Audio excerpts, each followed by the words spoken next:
హైదరాబాద్ శివారులో పిల్లల అమ్మకాల గుట్టురట్టు చేశారు రాచకొండ పోలీసులు. మేడిపల్లిలో పిల్లల్ని అమ్ముతున్న ముఠాని అదుపులోకి తీసుకున్నారు. సుమారు 13 మంది చిన్నారులను రాచకొండ పోలీసులు రక్షించారు. ఇతర రాష్ట్రాల నుంచి పిల్లల్ని తీసుకువచ్చి ఈ ముఠా అమ్ముతున్నట్లు గుర్తించారు. పీర్జాదిగూడలోని రామకృష్ణ నగర్లోని ఫస్ట్ ఎయిడ్ సెంటర్ అడ్డాగా అమ్మకాలు జరుగుతున్నట్లు గుర్తించారు. 3 నెలల పసికందు నుంచి 2 ఏళ్ల పిల్లల వరకు విక్రయాలు కొనసాగుతున్నట్లు పోలీసులు తెలిపారు.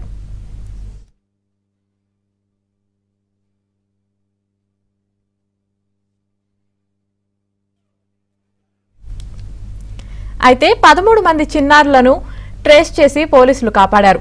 అక్షర జ్యోతి ఫౌండేషన్ స్టింగ్ ఆపరేషన్ లో ఘటన వెలుగులోకి వచ్చింది. పిల్లలు లేని వారికి పిల్లలను అమ్ముతున్నట్లు పోలీసులకు సమాచారం అందడంతో వెంటనే పోలీసులు దర్యాప్తు ప్రారంభించారు. ఇటీవలే మేడిపల్లిలో శోభారాణి, సలీం స్వప్నలను అరెస్టు చేసిన పోలీసులు వారి వద్ద ఉన్న 2 చిన్నారులను రక్షించారు. ఈ రాకెట్ తో సంబంధం ఉన్న ఏజెంట్లు, సబ్ ఏజెంట్లను అరెస్టు చేసినట్లు రాచకొండ సిపి తరుణ్ జోషి వెల్లడించారు. మొత్తం రాకెట్ తో సంబంధం ఉన్న 8 మందిని అరెస్టు చేసినట్లు తెలిపారు. ఢిల్లీ, పూణేల నుంచి చిన్నారులను తీసుకువచ్చి అమ్ముతున్నట్లు గుర్తించామన్నారు. ఈ రాకెట్ తో సంబంధం ఉన్న మిగతా వారిని పట్టుకునేందుకు స్పెషల్ టీం వెళ్లినట్లు సిపి స్పష్టం చేశారు.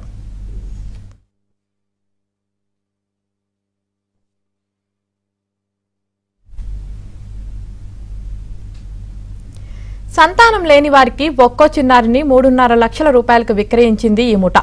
అయితే చిన్నారులను కొనుగోలు చేసిన తల్లిదండ్రులు రాచకొండ సిపి కార్యాలయం వద్ద ఆందోళనకు దిగారు. తాము పెంచుకోవడానికి తెచ్చిన పిల్లలను వెంటనే అప్పగించాలని డిమాండ్ చేస్తున్నారు. సిపి కార్యాలయం వద్ద రోడ్డుపై రోధిస్తున్నారు. దీనిపై మరింత సమాచారాన్ని మా ప్రతినిధి ప్రవీణ్ అందిస్తారు. రాచకొండ కమిషనరేట్ పరిధిలో పిల్లలను అక్రమంగా తరలించి వారి అమ్మకాలు చేస్తున్నటువంటి ముఠానైతే ఇప్పటికే అరెస్ట్ చేయడం జరిగింది. దాదాపు 13 మంది పిల్లలను కూడా వాళ్ళందరినీ కూడా రెస్క్యూ చేసినటువంటి పరిస్థితి కూడా కనపడుతుంది. ప్రస్తుతం మనం చూస్తున్నాం ఇప్పటికే రాచకొండ సిపి ఆఫీస్ వద్ద అయితే మాత్రం వారందరినీ కూడా తీసుకువచ్చి వాళ్ళని కూడా విచారించినటువంటి పరిస్థితి కూడా మనకు స్పష్టంగా కనపడుతుంది. వాళ్ళు అంటే పెంచుకోవడానికి వెళ్ళినటువంటి తల్లిదండ్రులను కూడా పోలీసులు తీసుకొచ్చారు. వాళ్ళు ఆవేదన వ్యక్తం చేస్తున్నటువంటి విజువల్స్ కూడా మనం చూస్తున్నాం. ఢిల్లీ నుంచి తీసుకొచ్చినటువంటి పిల్లలను 2 తెలుగు రాష్ట్రాలు కూడా అమ్ముతున్నారు. పిల్లలను ఇప్పటికే పోలీసులు హ్యాండ్ ఓవర్ చేసుకోవడం జరిగింది. వాళ్ళని ఇప్పటికే సిడబ్ల్యూసి వాళ్ళు హ్యాండ్ ఓవర్ చేసుకొని వాళ్ళని కూడా తీసుకెళ్లినటువంటి పరిస్థితి కూడా స్పష్టంగా. ఏ ఊరమ్మా మీది? మీరు ఎక్కడి నుంచి వచ్చారు? ఉప్పలండి. ఉప్పలు మేము పాపను తీసుకున్నాం సార్. మాకు ఇచ్చారు, పిల్లలు లేనందుకు ఇచ్చారు. వాళ్ళు ఎవరు లేరు పేరెంట్స్ అని చెప్పారు. మమ్మల్ని ఇక్కడ దాకా తీసుకొచ్చింది సార్. ఆ పాప లేకుండా మా అమ్మాయి బతకదు సార్.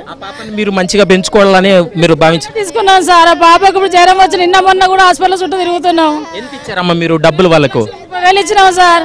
తక్కువ తీసుకోనని తీసుకురాళ్ళు. ఏం ప్రాబ్లం రాదన్నారు. ఎప్పుడు ఈ రోజు మమ్మల్ని ఇక్కడ తీసుకున్నారు సార్. మీరు తీసుకొని పాపని 6 నెలలు అవుతుంది సార్. అమ్మ మీరు ఒక తల్లిగా చెప్పండి, అంటే మీరు ఆల్రెడీ పాపని తీసుకున్నారు, ఇప్పుడు పోలీసులు ఏం చెప్తున్నారు? ఇప్పుడు మా పాప మాకు కావాలని మేము ఎక్కడి వరకైనా వెళ్ళడానికి రెడీగా ఉన్నాం సార్. ఇప్పుడు మీ దగ్గర ఉన్న పాపను ఆల్రెడీ వాళ్ళు హ్యాండ్ ఓవర్ చేసుకున్నారు. మాకు ఇచ్చినప్పుడు మాత్రం 45 డేస్ అట్లా అయింది. అప్పుడు చాలా వీక్గా అట్లా ఉండేనా అంటే వాళ్ళ పేరెంట్స్ని అడిగే మేము తీసుకుంటామని అంటే వాళ్ళ పేరెంట్స్తో మీకు ఏం ఇట్లా కాంటాక్ట్ ఏమి ఉండదు. మళ్ళీ తర్వాత నెక్స్ట్ ఒకవేళ లీగల్ ప్రాసెస్కి అయినా వెళ్తాము, అట్లయినా సరే తీసుకుంటాం అన్నా కానీ వాళ్ళ పేరెంట్స్తో ఎలాంటి ఇబ్బంది ఏమి ఉండదు. మీకు ఎక్కడి నుంచి వచ్చారు, ఇంకా తన సమాచారం ఏం చెప్పలేదు మీకు? ఏం చెప్పలేదు సార్. అవన్నీ పిల్లలు లేకపోవడం వల్ల పెంచుకోవడం కోసమేనా తీసుకున్నారు అంతే, వేరే ఉద్దేశం ఏముంది? ఇక్కడ తీసుకున్న ఎవరు పాపని అయితే ఎవరిని చంపలేదు కదా.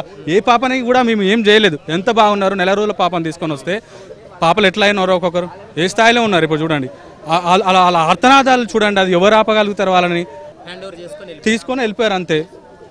మరి వేరే మనం చూస్తున్నాం అంటే చాలా ప్రదేశాల నుంచి వచ్చినటువంటి వారు కూడా ఉన్నారు.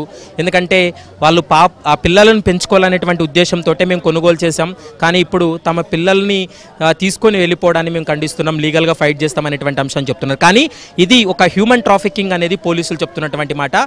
ఇతర రాష్ట్రాల నుంచి కూడా ఇక్కడికి తరలించి 2 తెలుగు రాష్ట్రాల్లో కూడా ఈ పిల్లల్ని అమ్మకాలు చేస్తున్నారనేటువంటి అంశాన్ని అయితే మాత్రం చెప్పడం జరిగింది. ప్రధానంగా మనం చూస్తున్నాం ఒక్కొక్క పాపను, అంటే ఇందులో చాలామంది అమ్మాయిలు ఎక్కువగా ఉన్నారు కాబట్టి నెల 2 నెలలు, మరోవైపు సంవత్సరం లోపు ఉన్నటువంటి పిల్లలే ఎక్కువ మంది ఢిల్లీ నుంచి హైదరాబాద్కు తీసుకొచ్చి హైదరాబాద్లో ఉన్నటువంటి చాలామందికి అంటే పిల్లలు లేని వాళ్ళకు, సంతానం లేని వాళ్ళే ఎక్కువ మంది ఈ యొక్క వాళ్ళ పిల్లల్ని కూడా కొనుగోలు చేసుకొని పెంచుకోవాలనుకున్నారు. కానీ లీగల్గానే మేము ఆ పిల్లల్ని పెంచుకోవాలి, లీగల్ ప్రొసీజర్ కూడా మేము ఫాలో అవుతామని చెప్పినప్పటికీ కూడా ఇది ఒక పథకం ప్రకారమే ముఠా అయితే మాత్రం మీకెవరూ కూడా అబ్జెక్షన్ చేయరు, మేము వేరే రాష్ట్రాల నుంచి తీసుకువచ్చాం, ఎవరు ఈ పిల్లలకి తల్లిదండ్రులు లేరు కాబట్టి మేము తీసుకువచ్చామంటూ కూడా వాళ్ళని మభ్యపెట్టి ఒక్కొక్కరి దగ్గర నుంచి లక్షల రూపాయలు డబ్బులు వసూలు చేసి ఈ విధంగా మోసానికి పాల్పడినటువంటి సంఘటన. దీంతో రాచకొండ సిపి కొద్ది నిమిషాల క్రితమే ఈ వివరాలన్నీ వెల్లడించినటువంటి సమయంలో ఎవరైతే పెంచుకోవడానికి కొనుగోలు చేసినటువంటి తల్లిదండ్రులు ఉన్నారో వారంతా కూడా ఇప్పుడు